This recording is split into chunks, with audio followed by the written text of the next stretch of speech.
जगह आखिर में तो यही आता है कि गरीब और अमीर, क्योंकि अमीर कम होते हैं और गरीब ज़्यादा होते हैं, और अमीर एक हो जाते हैं, गरीब बटे हुए रहते हैं, उनको बांटा रखा जाता है।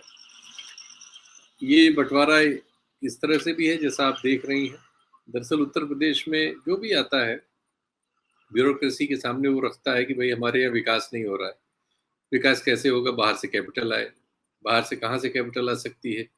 वेस्ट और दूसरी जगहों से तो लोग बहुत पढ़ते लिखते हैं, बहुत कहीं भी कोई चीज़ लगाने से पहले उनके स्टडी ग्रुप्स हैं, वो सारा पूरा आपका डाटा देखेंगे, आपकी लॉ एंड ऑर्डर की हालत देखेंगे, आपकी इकोनॉमिकल बैकग्राउंड देखेंगे, आपका समाज क्या कर रहा है, कल क्या कर सकता है, उनका कारखाना वो लगा दें, कल वहाँ दंगा हो जाए, वो सब देखते हैं वो। उसके बाद कोई पैसा डालता है। इसीलिए कोई नहीं आ रहा है उत्तर प्रदेश, बिहार में कहाँ आ रहा है? इतने ज़माने से इतने प्रयोग हो रहे हैं, नहीं आ रहा कोई। तो ये सब जब भी कोई मुख्यमंत्री आता है, और उस अभी जो आए हैं उनके सामने तो ये बहुत बड़ा चैलेंज है कि बाकी सारी बातें ठीक है, लेकिन विकास कैसे होगा? पैसा कैसे बाहर से आएगा कोई लगाने के लिए? तो ये हुआ कि भाई गल्फ कंट्रीज में बहुत सारे लोग हैं, हमारे लोग हैं जिन्होंने पैसे वैसे कमा लिए हैं, वहां से कुछ लोग लगा सकते हैं। भारत से रिश्ते भी फिलहाल ठीक है, अच्छे हैं, हमेशा ही रहे, थोड़ा तेल वेल का भी रहता ही है, और हमारे ही लोग वहाँ मजदूर के तौर पे भी हैं, व्यवसायी भी हैं, प्रोफेशनल भी हैं, सब हमारा बड़ा रोल है उनके जैसे वो है वैसा रहने में। तो अवसर पकड़ के लाए भाई एक दो लोगों को, अब जैसे इनको लाए, इनसे इन्वेस्ट करा लिया। तो इनसे इन्वेस्ट करने में कोई दिक्कत नहीं, इन्वेस्टमेंट ला रहे हैं, वो धर्म में क्या लिखा हुआ है, कौन सा झंडा लगा है, वो कोई बात नहीं। और सब जाके उद्घाटन हो रहा है, सब हो रहा है, तालियां बज रही, फोटो बन रहे हैं। लेकिन जो नर्सरी उन्होंने पैदा की है समाज में, जो विचारधारा की नर्सरी उन्होंने दी है, अब वो लोग तो मुसलमान से नफरत पे पाले पाले गए हैं। उनका सारा वजूद ही ये है कि मुसलमान में सब बुराइयां हैं, और मैं ये नहीं कह रहा कि बहुत सारी चीजें सब ठीक ही हैं उनमें। जो कुछ हमारे यहाँ हो रहा है वो उससे पहले पाकिस्तान में हो चुका है, और उससे ज्यादा बुरे रूप में वहां मौजूद है। वहां आजकल एक ईसाई को बेचारे लटकाने पे लगे हुए हैं।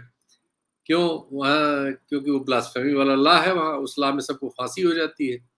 वो नीचे की कोर्ट में भी जहां जहां उसके बयान हुए, रो रहा है कि मैंने कभी कहीं नहीं कहा, मैं गरीब आदमी हूँ।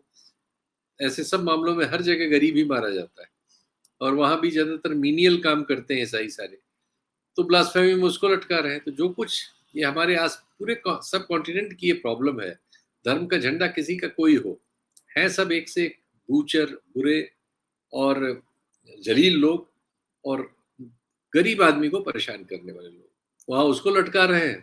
ये यहाँ किसी गरीब आदमी को उसके घर में बुलडोजर चला देते हैं, या मिडिल क्लास का भी हुआ। और लेकिन यहाँ उदयपुर का की लोग घटना देखिए, वो भी एक तरह से देखा जाए तो गरीब ही है जिसने गरीब को मारा। ये भी और स्थितियां क्या, ऐसी ही है। मतलब आपने किनके बहुत जहन वो के साथ खेला, वो गरीब ही है पूरी तरह से। हर दंगे में आप लिस्ट उठा लीजिए, वो कौन होते हैं? साधारण लोग होते हैं, उन्हीं की दुकान ठेला टलिया। कोरोना हुआ, दंगा हुआ, सांप्रदायिकता हुई, सब में सब वो रोज कमाने रोज खाने वाला सबसे पहला शिकार होता है, मजदूर शिकार होते हैं। तो कमजोर पर ही ये जितनी भी तरह के जुल्म क्रिएट करती है दुनिया, और हमारे यहाँ राजनीति, सब उन्हीं के हिस्से में जाता है, उन्हीं के हिस्से में जा रहा है। लेकिन अब क्या बताया जाए कि ये सब एक लंबे समय से सब देख रहे हैं, लेकिन सब जगह कुएं में भांग पड़ी हुई है। पता नहीं लोग कैसे इस सब को समर्थन भी, इतना बड़ा बड़ा जी। समर्थन देते हैं, हम लोग क्या कह सकते हैं? दो दो बार तीन तीन बार लोग चुन के आ रहे हैं। पिछले 30 साल में किसी को बहुमत नहीं मिल रहा था, इधर लगातार सबको प्रचंड बहुमत मिल रहा है।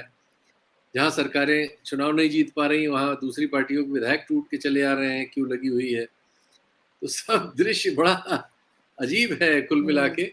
और असलियत जो है वो हमारे आपके सामने है। 80 रुपया पार कर गया है डॉलर से। बेरोजगारी का आंकड़ा इतिहास में इतना बड़ा कभी नहीं था, उतना बड़ा है। रिटेल इन्फ्लेशन, होलसेल इन्फ्लेशन, सब ने रिकॉर्ड तोड़ दिए हैं। अब बस लेकिन है नारेबाजी, और वो पता नहीं कहाँ से वो सफलता दिखा रही है।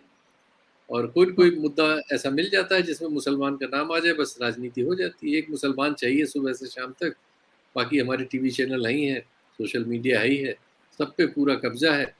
कोर्ट्स वगैरह ने हथियार डाल दिए हैं, डर गई हैं। एक आध आदमी कोई कहीं बोल देता है तो लगता है कि चलो फिर भरोसा कर लें, लेकिन फिर भरोसा अगले दिन टूट जाता है। बड़ी निराशाजनक स्थिति है, देखिए कहाँ जाता है सब कुछ। और आप हमसे जुड़े रहने के लिए सब्सक्राइब करें YouTube पर, फॉलो करें ट्विटर पर और लाइक करें Facebook पर। और ज्यादा जानकारी के लिए आपको टाइप करना होगा सिर्फ न्यूज नशा।